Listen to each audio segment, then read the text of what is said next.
시간이 되도록 좀 노력을 하겠고요. 그 화면에 보시면은 저희가 이제 주제를 더 나은 선택을 위한 소셜 데이터라고 잡았고, 영어로는 소셜 데이터 셋이라는 표현을 쓰거든요. 그래서 저희 회사는 이제 라이브리라는 소셜 댓글 서비스를 하고 있고요. 그런데 이 라이브리를 저희가 비즈니스를 해온 지 이제 2009년도 1월에 사업을 시작을 해서 2010년도 가을 정도부터 이제 이런 댓글창이 붙기 시작했거든요. 그래서 한 1년 반 정도 이렇게 그 사업을 하는 걸 보면서 좀 저희가 느낀 것들을 공유하는 시간이 됐으면 좋겠고요. 특히나 저희는 이제 회사이기 때문에 저희가 이런 소셜 미디어나 SNS 환경을 보면서 내년에 저희 회사가 어떤 전략으로 갈지를 좀 여러분들께 말씀드리려고 해요. 책자에는 나와 있지 않거든요. 그래서 이런 얘기를 통해서 이 뒤에 질의응답이나 토론을 통해서 또 좀 대화가 되길 바라고 있습니다. 그래서 혹시 라이브리를 모르시는 분이 있을 수 있기 때문에 라이브리 설명을 좀 드리고요. 더 나은 선택을 위한 소셜 데이터는 뭔 말이냐 그 말씀을 좀 드릴 거고, 그리고 라이브리가 내년에 저희가 어떤 그 키워드를 가지고 내년에 사업을 하려고 하는지를 좀 말씀드리고요. 그냥 툭 터놓고 다 말씀드릴 겁니다. 그리고 마지막으로는 그 저희 개발 이사님이 One More Thing이라고 해서 아주 핵심 비밀 내용을 하나 더 말씀드리고 마치도록 하겠습니다. 첫 번째로 라이브리에 대해서 말씀드리면은 화면에 보신 것처럼 댓글 창이거든요. 그래서 여기 있는 댓글 창을 그냥 웹사이트에 붙이는 겁니다. 뭐 블로그에도 붙이고 뉴스에도 붙이고 쇼핑몰에도 붙이고. 그런데 이제 특징이 있다면은 그 댓글을 쓸 때 SNS를 사용해서 로그인을 하거든요. 뭐 트위터나 미투데이나 페이스북을 통해서 로그인을 하고 제가 남긴 댓글을 친구들한테 보내죠. 그래서 제가 아까 봤더니 모르시는 분이 계셔서 한 번만 딱 보여드리겠습니다. 제가 경향신문에 한번 들어가 볼게요. 그래서 이렇게 칸.co.kr의 경향에 가면은 네, 이렇게 낙곰수 경우인데 오늘 그 정봉주 전 의원이 구속하게 됐죠. 그래서 기사를 보면은 밑에들 이렇게 댓글창이 있죠. 뭐 베풀도 있고, 스팸도 보이네요. 네, 스팸 진짜 많죠. 뭐 21살 간호사리 있고, 뭐 들어가면 성인 사이트인데, 네, 지금 로그인이 돼 있는데 이렇게 그 로그인을 할 때 전에는 꼭 경향으로 로그인을 해야 됐거든요. 근데 그럴 필요 없이 지금 보면은 경향으로 로그인 안 돼 있는데 트위터, 미투데이, 싸이월드 다 로그인 돼 있죠. 저희 개발 팀장이 돼 있는. 그러니까 경향으로 전에 댓글 남기려면은 뭐 주소 써야 되고 휴대폰 번호 써야 되고 그거 제대로 적은 사람 단 한 명도 없어요. 그런데도 입력을 해요. 그런 절차가 있어서 어떻게 이어지냐, 결국 댓글 수의 감소로 이어지죠. 사람들이 귀찮아서 안 쓰게 되고, 아까 여기 보신 것처럼 이런 23살 간호사 이런 글만 나오니까 점점 변질되고 했었는데, 제가 여기다가 만약에 이렇게 트위터랑 미투데이에 보내는 거죠. 그래서 트위터에 대표 계정을 하고 댓글을 달아야 되는데, 이게 지금 낙곰수 기사죠. 그러니까 댓글을 뭐라고 써야 되지? 크크크크 이러면은 왠지 안 될 것 같은데, 예를 들어서 그렇군요 라고 써보겠습니다. 근데 지금 제가 보시면 아시겠지만 좀 생각을 하게 돼요. 왜냐면은 이 댓글 내용이 트위터에 날아가거든요. 그렇군요 라는 내용이 트위터에 날아가기 때문에 사람들이 댓글을 쓸 때 한 번 더 생각하게 만들고, 심지어 저도 생각했거든요. 크크크 쓰면 왠지 안 될 것 같아서. 그래서 이제 이런 생각하고 쓰게 하는 효과가 있습니다. 그래서 이렇게 돼 있는 거고요. 아주 간단한 개념입니다. 소위 이제 넛지라고 불리는데요.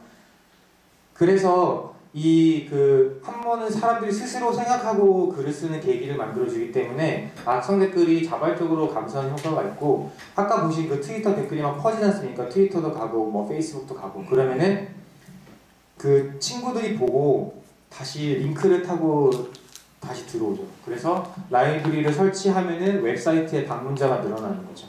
근데 저 방문자가 단순히 늘어나는 게 아니라 일반적으로 그 라이브리를 통해서 재방문되는 사이트의 트래픽은 검색 엔진을 통해서 들어가거나 직접 그 주소창을 치고 들어갈 때보다 약 4배 정도 체류 시간이 길거든요. 그러니까 만약에 제가 이회수 씨가 만약에 저희 라이브리에 댓글을 달았어요. 경향신문에. 그럼 제가 더 경향신문에 오래 머무는 거예요. 왜냐면 보이지 않게 이회수 씨라는 사람에 대한 관계가 유지가 되는 거죠. 더 오랜 시간 머물게 되는 거죠. 그리고 이런 그 많은 사이트들이 붙어있기 때문에 스팸 댓글, 아까 보시는 그런 23살 간호사 같은 댓글들이 여러 군데 한꺼번에 달리거든요. 그런 거를 동시에 처리하는, 또 장애인분들하고 같이 처리하는 일을 하고 있습니다. 그래서 만약에 제가 이거 GD넷인데 잘렸네. 이렇게 댓글을 달면은 페이스북에 이렇게 올라가고요. 이거는 제가 쓴 댓글 중에 하나 갖고 온 건데, 제 댓글에 6명이 라이크를 누르고 8명이 댓글을 달았어요. 근데 중복이 있어서 총 7명이 제가 남긴 소셜 댓글에 또 반응을 한 거죠. 근데 이 7명이 무슨 말이냐면은 7명은 이 링크를 타고 들어가서 이 기사를 읽은 거예요. 그러니까 저의 댓글 하나가 7명의 유입을 만들어낸 거죠. 근데 이 7명이 저의 댓글에 또 댓글을 단 게 자기 피드에 남거든요. 그러면은 이 사람들 친구들이 또 뭔가 보고 타고 들어갈 수도 있죠. 안 들어갈 수도 있지만, 그래서 들어간다고 가정했을 때 이 7명의 총 친구 수함이 11,000명이었거든요. 그러니까 최대 맥시멈까지 11,000명, 물론 중복도 있고 이렇게까지 되지 않겠지만은 이렇게 그 트래픽을 만들어서 가능성이 있는 거죠. 마찬가지로 SBS에도 저희가 들어가 있는데, 뭐 디도스한테에 대해서 댓글이 저 하나밖에 없어요. 저 하나 달았는데 트위터에서 보니까 총 6번 RT가 났더라고요. 이렇게 직접 RT한 것도 있고 인용해서 RT한 것도 있고. 근데 이 6명 역시 제가 한 번 기사를 보고 하나의 댓글을 달았는데 6명의 유입을 만들어낸 거죠. 그리고 이 6명의 팔로워 수 합이 총 92만 명이거든요. 근데 역시 92만 명까지는 아니겠지만 이 92만 명 중에 일부 포션은 또 들어가서 또 기사를 소비한 거죠. 그래서 이제 그 URL이라고 하는 것이 소위 이제 온라인상에 위치해 있는 리소스, 그러니까 데이터들, 뉴스든 그런 컨텐츠들의 이제 위치를 나타내죠. 칸.co.kr처럼. 근데 기존에는 당연히 뭐 구글이나 네이버처럼 검색을 통해서 유입된 양이 가장 많았어요. 물론 케이스 바이 케이스입니다. 뭐 직접 치고 들어가거나 뭐 언론사처럼 뉴스캐스트나 뭐 메타블로그를 통해 들어간 것도 많지만은 검색이 주로 많이 들어가는데, 문제는 정보가 많아요. 이제 세상이 바뀌어서 정보가 너무 많아서 구글이 첫 페이지에 나오는 정보를 신뢰할 수가 없는 거예요. 네이버의 맨 상단에 나오는 검색 결과가 내가 찾는 결과라는 걸 신뢰를 못하는 거죠. 그런데 라이브러리를 통해서 남겨지는 댓글들은 그 기사를 보고 그러니까 댓글 다는 비율이 그렇게 높지 않아요. 그러니까 댓글은 굉장히 퀄리티 높은 데이터입니다.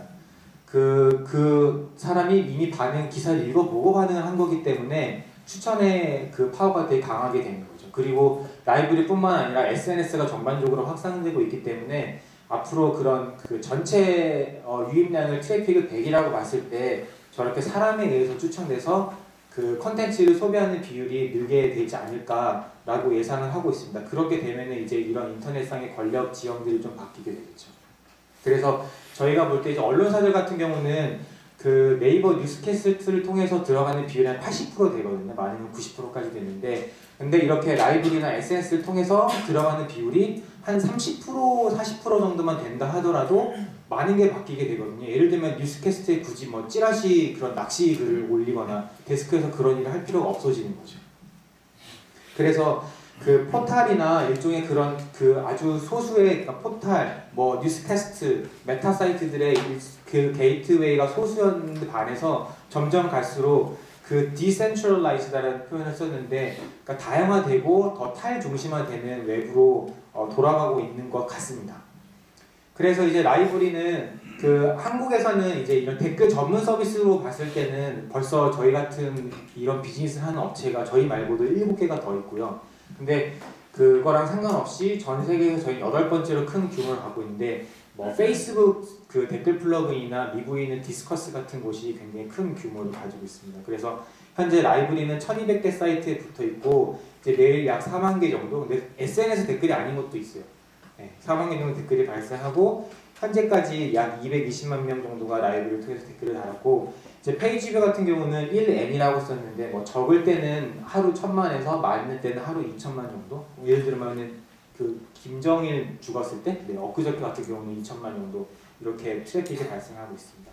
그리고 그 저희가 악성 댓글, 욕은 악성 댓글이라고 보고 아까 보신 23살 간호사 같은 거는 스팸 댓글이라고 그렇게 나눠서 부르는데요. 욕은 저희가 지우지 않아요.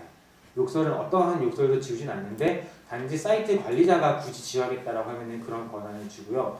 광고 댓글은 무조건 지우는데 광고 댓글 자체도 하루에 어마어마하게 들어오거든요. 그런데 이제는 갈수록 광고 댓글을 차단하는 비율도 많이 늘어가고 있습니다. 네, 그래서 이제 라이브리 소개 여기까지 하고 본격적으로 더 나은 선택이라는 그것에 대해서 좀 말씀드리려고 하는데, 그 사람의 인생의 모든 게 다 선택의 연속으로 이어져 있지 않습니까? 마찬가지로 그 이 선택을 만들어내는 그 동인이 있을 텐데요. 뭐 자동차가 그 시동이 걸려지면 당연히 에너지가 필요하겠죠. 그래서 기름 넣고 가겠죠. 근데 사람도 제가 어떤 액션을 하려면은, 움직임을 보이려면은 뭘 먹어야겠죠. 에너지원이 필요한데, 저희가 초점을 맞춘 건 조금 다른 측면에서 어떠한 선택이냐. 제가 예를 들면 주식시장에서 만약에 이게 SK그룹의 주식을 사거나 팔려고 해요. 그때 분명 선택을 하겠죠. 그러면은 그 선택을 만들어낸 동인이 어디서 오는가 라고 보면은 결국은 데이터에서 오거든요. 결국은 뉴스에서 오는 거죠. 데이터셋에서 오게 돼 있고, 또 제가 그 내년 대선에서 제가 누군가를 보면 찍겠죠. 선거를 투표를 할까 말까? 투표를 한다고 하면 누구를 찍지라고 하는 선택의 순간에 내가 저 사람을 찍어야 돼 라고 하는 그 선택의 모티베이션을 만드는 거는 결국 어떤 데이터들이 오는 거예요. 내가 막 그동안 들었던 뉴스, 주변에서 들었던 이야기들, 그런 게 혼재가 돼서 나는 얘를 찍어야지 라고 결심을 하게 되는 거죠.